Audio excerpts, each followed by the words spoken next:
I have a friend who's still in my life by the grace of God.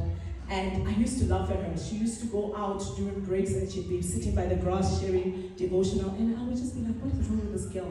And I thank God that we remained friends, but we were so extreme ends because I did not believe in what she did.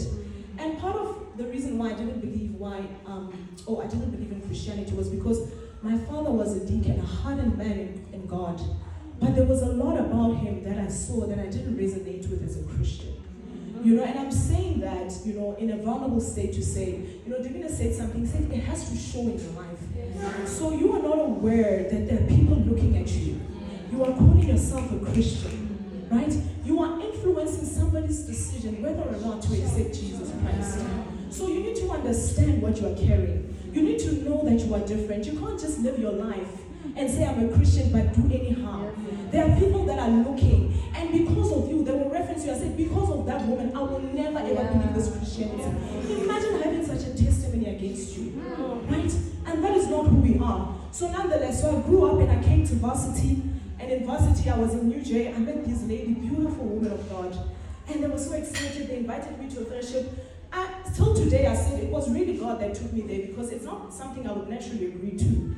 I was there to have fun. It was my first year. I had set goals about what I was going to do that year. So I went to them nonetheless, and that was the day I received salvation. If you ask me though, what was I saying? Did I know I'm born again in that moment? No. I walked out of there and was like, what just happened here? And I just carried on with my life. But I had said the prayer of salvation, right? And then what I know is that I just kept on coming back. There was something that kept on pulling me back.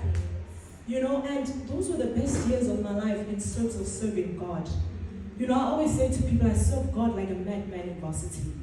I made sure, when I was talking about evangelism, listen, I will not leave you if you had not received Christ. I served God. I was very bold. We were very bold. I had a ministry. I come from Christ Embassy. So if you guys know Christ Embassy, we're very bold about the gospel. So I was on fire. I was a young person, and I was telling everybody about Jesus. And I made sure that I win. I was so reckless. Even in my giving, I always laugh. There was a point when we had a program, and we had to give for it. I sold everything in my room. I sold my bed. I sold my fridge. That's the kind of reckless serving that I did. Because I wanted people to know about Jesus Christ.